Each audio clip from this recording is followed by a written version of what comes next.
किसी न किसी रूप में संकेत मिल जाता है। मैया को अचानक अपशकुन होने लगे, ब्रजवासी घबराने लगे।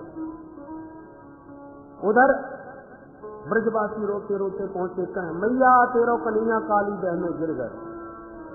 और सब जानते थे काली दह में गिरने वाला बचता नहीं, इसलिए अनिष्ट की आशंका में सारे ब्रजवासी चीत्कार करते हुए पशुओं की तरह बिना मार्ग देखे काली दह की ओर दौड़ते भागते चले गए। आबाल वृद्ध वनिता सर्विंग पशुवृत्तयः निर्जगमुर गोकुलादीना कृष्ण दर्शन लालसा। सब गोविंद के दर्शन की अभिलाषा में भागते चले जा रहे हैं ब्रजवासी, आबाल वृद्ध वनिता सबके सब। उधर जब नाग पत्नियों ने भगवान के दिव्य बांकी झांकी को देखा, विमुग्ध हो गए। सखी इतना सुंदर बालक आज तक नहीं दिखता। प्रगट होके बोली, वत्स मालूम है तुम्हें जो गिरता है यहाँ बचता नहीं, हमारे स्वामी अभी सो रहे हैं, ये तुम्हारा सौभाग्य है, वो जागे उससे पहले भाग जाओ। भगवान बोले, जगाए गए अपनो स्वामी, हम तो वाकई मिल गए आए। इतनी जोर से बोले कि काली नाग की नींद खुल गई। भगवान को देखते क्रोध में भरे काली नाग ने एक से एक फनों से जो फुटकार मारी, काली हृदय में ज्वार भाटा आ गया। महाराज हलचल मच गई पूरे हृदय में। ब्रजवासी और ज्यादा चीखने चिल्लाने लगे, ये क्या हो गया, लगता है काली नाग जग गया। परंतु जब तक भगवान सावधान होते तब तक तो काली नाग ने एक छलांग मारी और भगवान को अपने शरीर में लपेट लिया। इसलिए सर्प का एक नाम है भोगी, जिसके शरीर को लपेट ले उसके प्राण लेके छोड़ता है। नाग का पास बड़ा प्रबल है, नाग पास से बचना बड़े बड़े वीरों के लिए कठिन हो जाता है। इसलिए युद्ध में नागपाश बहुत प्रसिद्ध है। मेघनाथ ने बांधा था श्री रामभद्र को नागपाश से, तब गरुड़ जी को जाकर के खोलना पड़ा तो मोह हो गया। अब गरुड़ जी को ये कैसे भगवान, हमने इनको मुक्ति दिया। परमात्मा दुनिया को मुक्ति देते हैं और इन परमात्मा को हमने मुक्ति दी। गरुड़ जी पड़ गए चक्कर में। भगवान की लीला इतनी विचित्र होती है तो बड़े बड़े प्रबुद्ध जन भी व्यामोहित हो जाते हैं, बिरले ही संभल पाते हैं। इस रंगमंच पर अभिनेता वही सफल है जो जीवंत अभिनय करे। राम जी महाराज ने ऐसा गजब का अभिनय किया किशोरी जी के विरह में आंसू बहाने का, तो भोले बाबा तो इस अभिनय को देख देख के गदगद हो रहे हैं। बाप प्रभु क्या गजब का रोने का अभिनय करके दुनिया को दिखा रहे हो। पर सती मैया आंखें फाड़ के देख रहे, वो अपनी पत्नी के विरह में रो रहे हैं और ये सच्चिदानंद कह के दंडवत कर रहे हैं। ना सत्य है, ना चित्त है, ना आनंद है, और ये सच्चिदानंद कह करके प्रणाम कर रहे हैं मेरे भोलेनाथ। सती जी को लगा मुझे ये बात नहीं दिखी। भोलेनाथ हंस के बोले, देवी जी चक्कर में न पड़ो, ये रंगमंच पर लीला चल रही है और मेरे प्रभु इस समय गजब का अभिनय कर रहे हैं। अभिनय को देखो, उसका आनंद लो, धोखे में न पड़ो। अभिनेता वही सफल है जो अभिनय करते समय अपने वास्तविक रूप को बिल्कुल भूल ही जाए और जो अभिनय कर रहा है उसी में तद्वत हो जाए। राम जी आज ऐसा अद्भुत अभिनय किए, और कितना भी तल्लीन हो जाओ, इतना तो ज्ञान रहता है कि हम राम प्रकाश है। वो तो हरिश्चंद्र का नाटक कर रहे हैं इसलिए रो रहे हैं, या वो दिखा रहे हैं लीला। तो बोध तो होना चाहिए अपने स्वरूप का। सफल अभिनय। परंतु श्री भगवती सती को विश्वास नहीं हुआ, परीक्षा लेने पहुंची गई, किशोरी जी का रूप बना के पहुंच गई। और अब तक जो रोते रोते जा रहे थे रामभद्र, उन्होंने जब सती जी को देखा तो तुरंत प्रणाम किया, आओ माता जी, भोलेनाथ कहाँ हैं। होश उड़ गए सती जी के, राम राम। अभी अभी रो रहे थे और मुझे देखते दंडवत करने लगे, जबकि मैं तो सीता जी के रूप में खड़ी हूँ। अब समझ में आ गई बात कि ये सचमुच लीला कर रहे थे, केवल अभिनय था। तो अभिनय प्रभु का इतना विचित्र होता कि सब चक्कर में पड़ जाते हैं। गरुड़ भी चक्कर में पड़ गए, राम जी को मैंने खोला। तो नाग का पास बहुत प्रबल होता है। आज इस काली नाग ने मार झपट्टा लपेट लिया भगवान को अपने अंग से, शरीर से। पर ब्रजवासियों को रोते चीखते जब भगवान ने देखा तो प्रभु को लगा ज्यादा लीला करना ठीक नहीं, कूद पड़ेंगे अभी। मुझे ही अपना जीवन धन मानते हैं ब्रजवासी, कहीं इनको आवेश में कहीं ये छलांग न मार बैठे। भगवान ने तुरंत अपना शरीर बढ़ाया और जहाँ शैथिल्य आया बंधनों में काली नाम के, भगवान ने मारी एक छलांग और बंधन मुक्त होकर के फन पर जाके खड़े हो गए। पर एक फन पर खड़े होते तो दूसरे फन से काटने की चेष्टा करता है। भगवान ने ताका थैया करके थिरकना नाचना प्रारंभ कर दिया। ऐसा अद्भुत तांडव नृत्य किया, देवगण ने देख देख के निहाल हो गए। वाह, रस्सियों पर कलाबाजी खाते बड़े बड़े नटों के नाटक देखे, और ऐसा नटवर पहली बार देखा है जो फन पर नृत्य कर रहा है। देवताओं ने दुंदुभियां बजानी प्रारंभ करी, गंधर्व गाने लगे, अप्सराएं नाचने लगी, आकाश से समन वृष्टि होने लगी, और भगवान तदनुसार देवताओं के बजाए हुए वाद्य यंत्रों के आधार पर अपने श्री चरणों से अद्भुत तांडव नृत्य करके दिखा रहे हैं। हमारे सूरदास बाबा वर्णन करते हैं उस अलौकिक लीला का। तांडव गति मुंडन पर नाचत गिरिधारी, पम पम पम पग पटकत पम पम पम बनन पर, दिन दिन दिन विनती करत नाग बधुहारी। तांडव गति मुंडन पर नाचत गिरिधारी, तांडव गति मुंडन पर नाचत गिरिधारी। सतुक सतुक सनकादिक नंदन नारद मुनि, हम मम मम महादेव बम बम बम बलिहारी। तांडव गति मुंडन पर नाचत गिरिधारी, तांडव गति मुंडन पर नाचत गिरिधारी। विद्याधर दंडं दं देव सकल गंगं गं गुण गंधर्व नाचत गोतारी। तांडव गति मुंडन पर नाचत गिरिधारी, तांडव गति मुंडन पर नाचत गिरिधारी। सूरदास प्रभु की वाणी सिंह सिंह न जानी, धन धन धन चरण परत निर्भय भयहारी। तांडव गति मुंडन पर नाचत गिरिधारी, तांडव गति मुंडन पर नाचत गिरिधारी, नाचत गिरिधारी, नाचत गिरिधारी। बोल काली मर्दन भगवान की जय। यदि यदि शिरो नमते सतैक कृष्ण तत्तन ममर्द खर दंड धरोंघ्रि पातई। जितने फन काली नाग ने काटने के लिए ऊपर उठाए वो 101 फन भगवान ने सबके सब रक्त रंजित कर दिए। काली नाग समझ गया, जिसको मैं नन्हा सा बच्चा समझ रहा था इसके तो पेट में दाढ़ी निकल पड़ी। थोड़ी देर तक और नाचते रहे तो हमारी तो हो गई छुट्टी। भगवान की भगवत्ता को जानते ही काली नाग मन ही मन प्रभु को प्रणाम करने लगा। स्मृत्वा चराचर गुरुम पुरुषम पुराणम, नारायणम समरणम मनसा जगाम। मन ही मन माधव की महिमा से परिचित होकर काली नाग प्रभु को प्रणाम करने लगा। नाग पत्नियों ने देखा, रे राम राम, देखने में कितना छोटा सा नन्हा सा बालक दिख रहा था, पर इसने तो गजब कर दिया।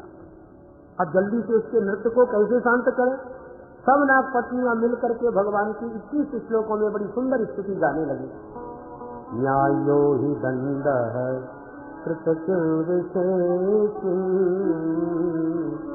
सभावतार खल निग्रहाय, रिपो सुताना मपितुल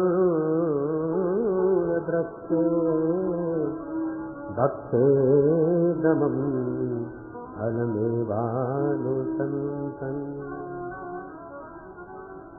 सभी नाग पत्नियां कहते हैं, प्रभु आपका अवतार ही दुष्टों का दमन करने के लिए हुआ है। हमारे स्वामी जी को भी बहुत अभिमान था, आज आपने उनका भी अभिमान तोड़ दिया। अरे आप तो समदर्शी हो, कौन पुत्र कौन शत्रु, आप तो सब पर एक समान दृष्टि रखते हो। आपके तो क्रोध में भी कृपा ही छिपी रहती है, न्यायाधीश के दंड में भी सुधार की भावना निहित रहती है। इसलिए आजकल जेल खाने को सुधार गृह कहा जाता है, लोगों को सुधारने के लिए यहाँ लाया जाता है। बोलो जय श्री कृष्ण। आज नागपत्नियां भी कहती है, प्रभु क्रोधोपि तेनुग्रहम एव सम्मतः, आपके क्रोध में भी बड़ा भारी अनुग्रह छुपा हुआ है, इसमें संदेह नहीं। भगवान बोले तुम्हें कहां से अनुग्रह दिख रहा है? नृत्य कर करके तुम्हारे स्वामी जी के सबरे फन फोड़ दिए, लूहलुहान कर दिया, और तुम कह रही हो हमने बड़ी भारी कृपा करी। कौन सी कृपा तुम्हें दिखाई पड़ी? नाग पत्नी ने बोली सरकार, क्रोध में छिपी हुई कृपा जल्दी से समझ में नहीं आती। डॉक्टर साहब ऑपरेशन करते समय पूरा पेट फाड़ के धर देते, पर उनका पेट फाड़ने में भी अनुग्रह हो रहा है। मरीज को विश्वास होना चाहिए।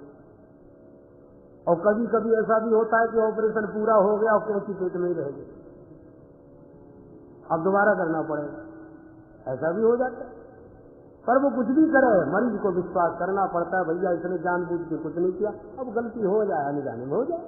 हम जीवन में न जाने कितनों पर बार बार पग पग पर विश्वास करते हैं, परंतु जब भगवान से विश्वास करने की बात आ जाए कोई तर्क वितर्क कुतर्कों की घड़ी लगा देते हैं। परदेश में जाते हैं, आज से पहले कभी नहीं गए, नया शहर, नए लोग, स्टेशन पर उतरे, अब हमको टैक्सी करना है पते पर पहुंचने के लिए। क्यों भैया ये जगह देखिए? बोले हाँ देखिए, वहाँ चलना है, ले चलोगे? बिल्कुल चलो, बैठो। अब तुम्हें कहीं विश्वास न हो कि भगवान जाने कहाँ लेके पहुंच जाए, तो बोलो पहुंच सकते हो पते पर? पर क्या करें, बाध्य हो कि आपको विश्वास करना पड़ेगा। विश्वास करके बैठोगे तभी लक्ष्य तक पहुंचोगे, विश्वास करना पड़े। नाई की दुकान पर आराम से कुर्सी पर टिक के बैठ जाते, भैया जरा फटाफट बना, अब पहना सब उस तरह गले पर घुमा रहा है, और आप निश्चिंत होकर के आंख बंद करके बैठे हो। कितना विश्वास है महाराज, गले पर छुरा चल रहा है, परंतु विश्वास है दाढ़ी भी बनाएगा, गला नहीं। सैकड़ों जगह पग पग पर हम विश्वास करके जा रहे हैं समाज संसार में, और परमात्मा पर ही विश्वास करते समय हमारी बुद्धि खुरापात पैदा करती है। क्रोधोपि तेनुग्रहम एव सम्मतः। आज नाग पत्नियां विश्वास पूर्वक कहती हैं प्रभु आपके क्रोध में भी अनुग्रह छुपा हुआ है। कैसे? बोले देखिए सरकार, आपके श्री चरण कोई साधारण नहीं है, ये वो चरण कमल है जिससे भगवती भागीरथी गंगा प्रवाहित हो रही है, जो त्रिभुवन को पावन कर रही है, बड़े बड़े पापियों का पाप धो रही है। भोले बाबा ने कितनी आराधना उपासना करी आपकी, तब जाके आपने उनके सिर पर अपना चरणोदक रखा, चरण नहीं रखा। बलि ने त्रैलोकी की संपदा आपको दान कर दी, न्योछावर कर दी, तब जाके एक चरण आपने बलि के माथे पर रख दिया। पर बड़भागी तो हमारे स्वामी जी हैं, जिनको न यज्ञ करना पड़ा, न दान देना पड़ा, न तप करना पड़ा, न घर छोड़ के वन में जाना पड़ा। आप स्वयं चल करके हमारे घर में आए गए, और एक नहीं अपितु दोनों चरण कमलों को हमारे स्वामी जी के माथे पे लाके रख दिया। अब बोलो महाराज आपकी कृपा नहीं तो और क्या है? देखने में तो आप तोड़ करते नजर आ रहे हो, पर जो चरण कमल योगी ध्येयांघ्रि पंकजम, बड़े बड़े योगी जिन चरण कमलों की नख चंद्रिका का ध्यान करते हैं और एक झलक मिल जाए तो अपने को कृतार्थ मानते हैं। आज मेरे स्वामी जी के तो सिर पर आपके दोनों चरण कमल स्थापित हो रहे हैं। कि आपकी अपूर्व कृपा नहीं तो और क्या है, अहेतु की अनुग्रह नहीं तो क्या। भगवान बोले वाह, बड़ी गजब की बात करी, देवी हम तुमसे बड़े प्रसन्न हैं, तुम्हारी भावना से प्रसन्न हुए, बोलो क्या चाहती हो। नागपति ने बोली सरकार हमको कुछ नहीं चाहिए, हमारे स्वामी जी को आपके दोनों चरण मिल गए, हम तो आपके चरणों की केवल रज चाहते हैं, चरणों की धूल मिल जाए और हमें कुछ नहीं चाहिए। न नाथ पृष्ठम न च सार्वभौमम् न पारमेष्यम् न रसाधिपत्यम् न योग सिद्धि रपुनर्भवम् वा वाञ्छन्ति यत् पादरजः प्रपन्नाः। हम प्रपन्नों को, शरणागतों को तो चरण रज चाहिए प्रभु, न स्वर्ग चाहिए, न मोक्ष चाहिए, न योग सिद्धि, न सार्वभौम पद, कुछ नहीं। पाद रज, चरणों की रज दे दो महाराज। भगवान समझ गए बहुत बुद्धिमान है ये देवियां तो भाई। अरे पानी में गंगा में कोई स्नान कर रहा हो तो गंगा स्नान करने वाले से कोई कहे भैया जरा चरणों की धूल दे दो, तो गंगा स्नान करते समय कोई चरण रज रह सकता है भला? पहले उसे जल से बाहर आना पड़ेगा, धूल में खड़ा होना पड़ेगा, तब चरणों की धूल मिलेगी। तो नाग पत्नियों ने चरण रज क्यों मांगा? बोले चरण रज की महिमा तो है ही है, पर इस समय तो हमें स्वामी जी के माथे से इनके चरणों को दूर करना है। नहीं थोड़ी देर तक और नाचते रहे तो हमारे तो स्वामी जी की गारंटी खत्म। इसलिए कहा हमारा चरण रज मिल जाए। प्रभु प्रसन्न हो गए और फिर स्पष्ट भी कह दिया, पति प्राण प्रदीयताम, पतिदेव के प्राणों का दान कर दो महाराज। भगवान उन नाग पत्नियों की भावना से प्रसन्न होकर बोले अच्छा जाओ, तुम्हारी प्रीति को देखकर, तुम्हारी भावना को देखकर इसे माफ कर देता हूँ। और जो वन से नीचे उतरे के काली नाग फन फुसकार के सिर्फ खड़ा हो गया। भगवान सावधान हो के बोले देवियों देख रही हो, तुम गिड़गिड़ा रही हो, ये अकड़ दिखा रहा है। नाग पत्नियों ने इशारा किया, माथा झुकाओ जल्दी, बड़ी मुश्किल से राजीनामा हुआ है, अभी ठुमका मारना चालू कर देंगे तो लेने के देने पड़ जाएंगे। काली नाग गर्जता हुआ बोला, अरे मैं कोई अपराधी हूँ जो माफी मांगू? भगवान बोले क्यों रे, तू अपराधी नहीं है तो कौन है? काली नाग बोला बताइए मैंने क्या अपराध किया? भगवान बोले तूने विष वमन करके मेरे यमुना हृदय को इतना विषाक्त कर दिया कि पतंग पड़ेगा खगा, ऊपर उड़ने वाला पक्षी भी छटपटा के नीचे मर जाता है, गिर जाता है, ये तेरा ही अपराध तो है। काली नाग बोला एक मिनट जरा कहने का मुझे भी तो कुछ अवसर मिले, सफाई देने का मौका अपराधी को मिलना चाहिए। हाँ बोलो क्या सफाई देना चाहते हैं? बोले सरकार बस यही जानना चाहता हूँ दुनिया को बनाता कौन है? भगवान बोले हम। अच्छा तो फिर सर्पों को किसने बनाया? भगवान बोले हमने। तो सर्पों के मुख में ये जहर किसने भरा? भगवान बोले हमने। तो सर्पों को जन्मजात ये तामसी स्वभाव, क्रोधी स्वभाव किसने दिया? भगवान बोले हमने।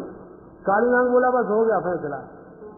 तन मन धन सुख संपत्ति सब कुछ है तेरा, स्वामी सब कुछ है तेरा, तेरा तुझको अर्पण, प्रभु जी का प्रभु जी को अर्पण, प्यारा मेरा। ओम जय जगदीश। सरकार और निर्णय ईमानदारी से कीजिए, आप न्यायाधीश हो, मालिक हो। जब आपने मुझे सर्प योनि दी, मुख में जहर दिया, स्वभाव में क्रोधी बना दिया, तो जो आपने हमको दिया वो हमने आपको दे दिया, तो मेरी गलती क्या है? मेरा अपराध क्यों आपने सिद्ध कर दिया? वयम खलासहोत्पत्त्या तामसा दीर्घमन्यव स्वभावो दुष्टजो नाथ लोकानाम यद सद्ग्रह। कोई भी अपनी प्रकृति के द्वारा प्राप्त स्वभाव को कैसे बदल दे? मैं अपने स्वभाव को कैसे छोड़ दूं? मेरे मुख में जब आपने जहर भर दिया तो मैं मुख में अमृत कहां से ले आऊं? आप चाहते तो आप भी तो इस विष की जगह अमृत की 2 बूंदें डाल सकते थे कि नहीं? आप तो सर्व समर्थ हो, और अमृत की बूंदें डाल दी होती हम सर्पों के मुख में तो आज हम भी तो घर घर में पाले जाते, प्यार से लोग पुचकार करके दूध पिलाते, अनुराग करते, स्नेह की वर्षा करते। पर आपने ऐसा जहर भर दिया कि प्यार करना तो दूर रहा, जो देखे वो मुंह कुचल के ही भेज देता। कोई जिंदा नहीं छोड़ता हमको। दिया आपने है कुछ और दुनिया क्रोध हम पर कर रही है, ऊपर से आप हमें अपराधी कह रहे। भवान ही कारणम तत्र सर्वज्ञो जगदीश्वर, अनुग्रहम निग्रहम वा मन्यसे तद्विधेन। आप सर्व समर्थ हो महाराज, अनुग्रह करो या निग्रह, समर्थ को नहीं दोष गुसाई, रवि पावक सुर सर समर्थ को नहीं दोष गुसाई, रवि पावक सुर सर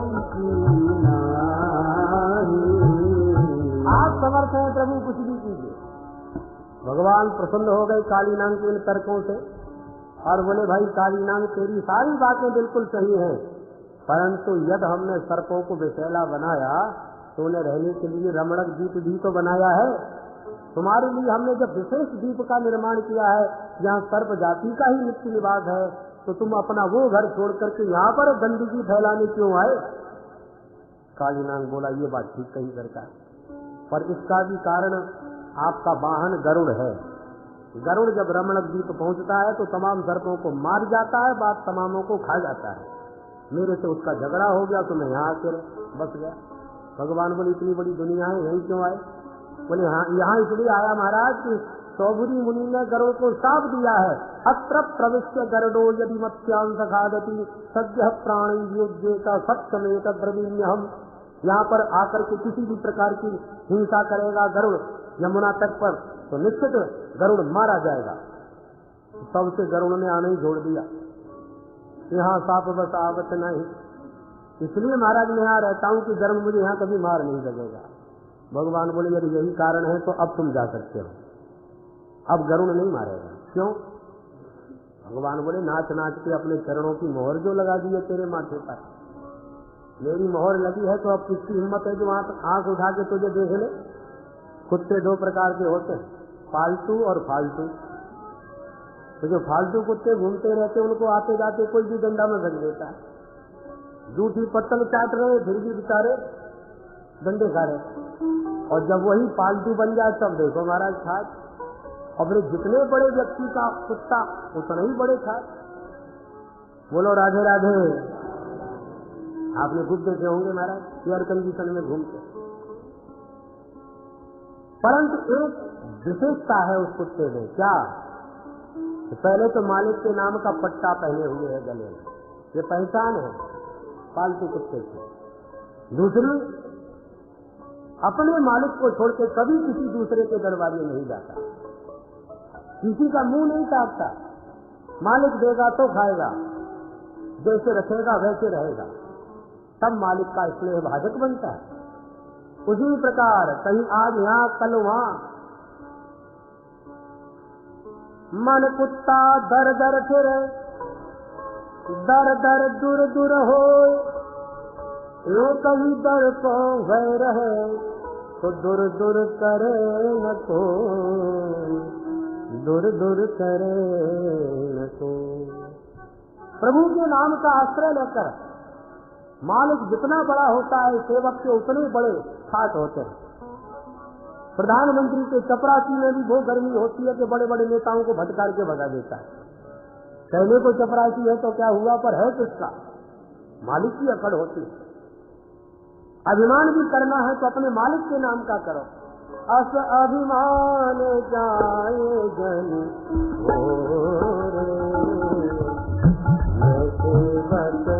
रघुपति पति अस अभिमान जानी जन पति रघुपति पति मोरे। मालिक के नाम का गर्व होना चाहिए, अभिमान होना चाहिए। वैसे तो अभिमान ठीक नहीं, अपना अभिमान करना ठीक नहीं, पर मालिक का अभिमान अपना थोड़ी हुआ। विदेहराज जनक जी के दरबार में लखनलाल जी बरस पड़े और क्या क्या नहीं कह दिया। रघुवंश नमः जह को होई, कहीं समाज अस कहे न कोई, कहीं जनक। राम जी ने इशारा किया है, भैया कैसे बोल रहे हो, पिताजी के बराबर हैं हमारे, होने वाले ससुर जी भी हैं हमारे। तुमने न तो श्री महाराज कहा, न श्रीमान कहा, न विदेहराज कहा, कोई भी माननीय संबोधन नहीं, सीधा पिता के बराबर महापुरुष का तुम नाम ले रहे हो समाज में। कहीं जनक जस अनुचितवान, श्रीमान महाराज कुछ नहीं। लक्ष्मण जी ने इशारा किया, सरकार जो न मेरे राम का सो न मेरे काम का। जो आपका सम्मान नहीं कर सकता, ये लक्ष्मण उसका कभी सम्मान नहीं करेगा। आपकी उपस्थिति में उन्होंने क्या कहा कि पृथ्वी में कोई वीर नहीं बचा, अरे मैं सारे ब्रह्मांड को कच्चे घड़े की तरह तोड़ के फेंक सकता हूं। भगवान ने इशारा किया, इतना बल है तुम में। लक्ष्मण जी को लगा कि ज्यादा तो नहीं बोल गया। लक्ष्मण जी सावधान हो गए, सरकार बल तो बिल्कुल नहीं। भगवान बोले, वाह, बल बिल्कुल नहीं है, बात करे ब्रह्मांडों को फोड़ने की। जब बल नहीं है तो कैसे फोड़ोगे? लक्ष्मण जी बोले, हम अपने बल पर थोड़ी गरज रहे, हमने जो भी कुछ कहा सब कर सकते हैं, पर अपने बल पर कुछ नहीं कर पाएंगे। तो तोरो छत्रक दंड की तव प्रताप बलनाथ। नाथ, इस दास को तो आपके कृपा का, आपकी अनुकंपा का बल है। हमने क्या औकात में कुछ कर सके, हम तो आपके बल पर गरज रहे हैं। तो भगवान पसंद है। ये अभिमान भी सार्थक है कि अपने मालिक का गौरव है। तो भगवान कहते, कालीनांग अब तक तू फालतू था, मेरे चरण कमलों की मोहर तरफ जब तेरे ललाट पर लग गई, फन पर लग गई, तो तू अब मेरा हो गया, इसलिए अब निश्चिंत होकर के जा। कालीनांग प्रभु को मस्तिष्क पर बैठाए जब बाहर निकला, ब्रजवासियों ने देखा, मैया तो डर के मारे चीख पड़ी, ओ कन्हैया बेटा जल्दी छलांग लगा के भाग के आ जा, नहीं काट ले वो नाग। कन्हैया जोड़ के हंस के बोले, मैया बिल्कुल मत घबराए, ये तो मेरा शीला बन गयो, अब हाली कंधी गई है। हक्के बक्के सब देखते रह गए ब्रजवासी। कालीनांग सपरिवार प्रणाम करके रमणक द्वीप को चला गया। दाऊद जी ने दौड़ करके गोविंद को हृदय से लगा दिया। ब्रजवासियों को लगा जैसे तन्वः प्राण निवाजतम, मृत देह में पुनः मानो प्राणों का संचार हो गया हो। इतने प्रसन्न सब ब्रजवासी, क्या मेरा हो गया, घर जाने का ध्यान ही नहीं रहा, गोविंद से मिलने में मुग्ध रहे। अंत में रात में सब वहीं सो गए, काली देह पर ही दूसरा, भूखे प्यासे न कुछ खाया न किया। भगवान को लगा सवेरा होते ही गैया घास खाने लग जाएंगी, ब्रजवासी फल खाने लग जाएंगे, जबकि काली देह के आसपास के घास फल सब बिखरे हैं। क्या करें? तो भगवत इच्छा से रात में आग लग गई। भयंकर धू धू करके अग्नि की ज्वालाएं चारों तरफ से ब्रजवासियों को घेरती हुई आई। ब्रजवासी सब चीखने चिल्लाने लगे, कन्हैया भैया, एक घोर तमो बघनी तावकान ग्रसते ही न, ये अग्नि की ज्वालाएं तो हमको ग्रसित करती जा रही हैं, बचाओ भैया। कन्हैया बोले, सब आंख बंद कर लो। जैसे ब्रजवासियों ने नेत्र बंद किए, भगवान संपूर्ण अग्नि का पान करते हुए चले गए। कोई महान आश्चर्य नहीं, क्योंकि भगवान के मुख से ही तो अग्नि का जन्म होता है। मुखाद अग्निरजायत, भगवान के मुख से अग्नि और भगवान के मुख से ब्राह्मण, दोनों ही भगवान के मुख हैं, इसलिए दोनों मुखों से भगवान पाते हैं। अग्नि में स्वाहा और ब्राह्मणों के मुख में आहा, दोनों से भगवान तृप्त रहते हैं। इस प्रकार से भगवान ने ब्रजवासियों की रक्षा करी और कालीनांग का निग्रह किया। भगवान जहाँ एक और कंसादी दैत्यों को चुनौती दे रहे हैं, माखन पर प्रतिबंध लगा करके, माखन कोई मथुरा नहीं ले जा सकता, छीन के खाते हैं, तो कंस को ये बड़ी भारी चुनौती है। कहाँ दूसरी ओर अपने ब्रज के प्रकृति का एकदम निरीक्षण परीक्षण करते हुए उसके जितने दोष हैं, जैसे कालीनांग विषैला कर रहा था यमुना हृद को, तो उसे मार भगा करके उसको शुद्ध कर दिया, निर्मल कर दिया। धेनुकासुर फलों पर प्रतिबंध लगाए बैठा था, उसे मार दिया, और सब प्रकृति को ब्रजवासियों के लिए प्रदान किया। लीलाएं तो बहुत हैं, परंतु लीलाओं का आनंद तो हम आगे भी किसी को समास विधि से, किसी को विस्तार व्यास विधि से लेते रहेंगे। पर हमारे बीच पूज्य श्री ब्रह्मचारी जी महाराज विराजमान हैं, हम चाहेंगे हम सबको उनका आशीर्वचन प्राप्त हो गए। इसलिए आइए आगे की चर्चा महाराज जी की क्षीरहरण लीला है, बंसी का वैशिष्ट्य है वेणुगीत के माध्यम से, उसकी विशद चर्चा तो कल प्रातःकाल के सत्र में आप महारास पंचाध्यायी में श्रवण करेंगे, परंतु अब गोवर्धन लीला का श्रवण करें। मैया ने प्रातःकाल दीपावली के दिन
नमभीष्टदोहम्